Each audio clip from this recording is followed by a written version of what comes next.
राजेंद्र राणा ने कहा कि 100 रुपए विकास को आए तो 70 रुपए विज्ञापन पर खर्च कर रही प्रदेश सरकार। प्रदेश कार्यकारी कांग्रेस अध्यक्ष राणा ने कसा तंज, रैलियों में फूका जा रहा जनता का पैसा। अधूरे कार्यों के लोकार्पण पर राणा फिर हुए मुखर, कहा सरकार में मची है फट्टे लगाने की होड़। प्रदेश कार्यकारी कांग्रेस अध्यक्ष और सुजानपुर के कांग्रेस विधायक राजेंद्र राणा ने प्रदेश भाजपा सरकार और केंद्रीय मंत्री अनुराग ठाकुर पर करारा जुबानी हमला किया है।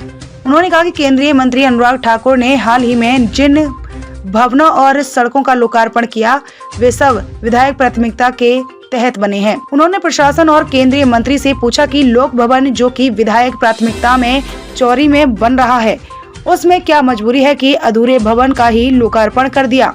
उस भवन का लेंटर पड़ने के तुरंत बाद लोकार्पण कर दिया गया। इसी तरह 2 सड़कों को विधायक प्राथमिकता में निर्मित करवाया गया। एक ही सड़क के 2 नाम लगाकर लोकार्पण कर दिए गए।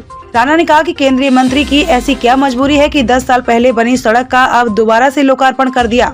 राजेंद्र राणा ने कहा कि मुख्यमंत्री सुजानपुर में आए तो आधे अधूरे मिनी सचिवालय का लोकार्पण कर गए। ऐसे ही ऊहल के अधूरे रेस्ट हाउस और खड्ड पर पुल का लोकार्पण कर दिया। राणा ने चुटकी ली कि ऐसे कई अधूरे कामों पर फट्टो लगाने की होड़ लगी है। सरकार को विश्वास नहीं कि फिर से सत्ता में लौटेंगे। उन्होंने कहा कि सरकारी खजाने से सरकारी रैलियां हो रही हैं। 100 करोड़ रुपए से ज्यादा रैलियों पर खर्च कर दिए। आधे अधूरे एम्स का उद्घाटन प्रधानमंत्री से करवा दिया। जनता के पैसों को रैलियों के नाम पर लूटा जा रहा है। राजेंद्र राणा ने पूरे आत्मविश्वास से कहा कि अब वक्त आ गया है कि भाजपा की सरकार जाने वाली है, इसका सफाया होने वाला है। सरकार बेरोजगारी और महंगाई पर कोई चर्चा नहीं कर रही है। 100 रुपए विकास के लिए आए तो 70 रुपए विज्ञापन पर खर्च हो रहे हैं। हमीरपुर से रजनीश शर्मा की खास रिपोर्ट। ताजा अपडेट और खबरों के लिए देखते रहिए पोलकोल न्यूज चैनल। मुझे लग रहा है कि हिमाचल प्रदेश सरकार जो है बहुत जल्दी में है और जाते जाते ये पट्टिकाओं के फट्टे जो है वो लटका के जाने की होड़ लगी है।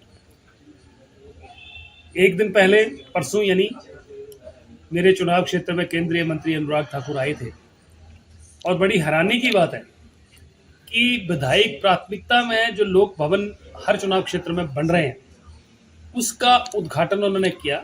वो करें उद्घाटन, हमें कोई आपत्ति थोड़ी है, पर जिस भवन का अभी अभी बिल्डिंग का लेंटर पड़ा है और अभी कुछ हुआ नहीं है, फर्निशिंग नहीं हुई है बिल्डिंग, आधी अधूरी बिल्डिंग का उद्घाटन कर दिया। दूसरा, मैंने ये कहा कि जो 10 साल पहले सड़क बनी हुई है जियाड़ गांव है चौरी के साथ, उस सड़क का भी उद्घाटन हुआ जो 10 साल पहले बनी है। जो 7.5 साल पहले पुंग खड्ड से चम्यूड़ा गांव के लिए सड़क बनी हुई है उसका भी उन्होंने उद्घाटन किया। इस तरीके से विधायक प्राथमिकता में री से रंगड़ जो है जो सड़क बनी है उसका भी उन्होंने उद्घाटन किया। मुझे लगता है अपना तो कोई कंट्रीब्यूशन है नहीं और जाते जाते फट्टे लगाने की बात कर रहे हैं। आखिर क्या मजबूरी बन गई थी कि आधे अधूरे भवनों का वो उद्घाटन कर रहे हैं। दूसरा कि जो सड़कें 7 साल से 10 साल पहले बनी हुई हैं उन सड़कों का उद्घाटन कर रहे हैं। आखिर सुजानपुर की जनता को वो क्या बताना चाह रहे हैं कि भाई उन्होंने उद्घाटन किए।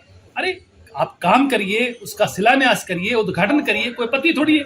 इसी तरीके से पिछले महीने की 9 तारीख को प्रदेश के माननीय मुख्यमंत्री श्री जयराम ठाकुर जी सुजानपुर आते हैं, सरकारी रैली होती है और वहां पर मिनी सचिवालय जो कि 2017 में जिसका पूरा बिल्डिंग का स्ट्रक्चर खड़ा हो गया था, पूरी बिल्डिंग को जो है वो तैयार हो गई थी, सिर्फ फिनिशिंग रह गई थी। इस सरकार ने 5 साल में उस बिल्डिंग की फिनिशिंग तक नहीं हो पाई। ये सरकार की परफॉर्मेंस है।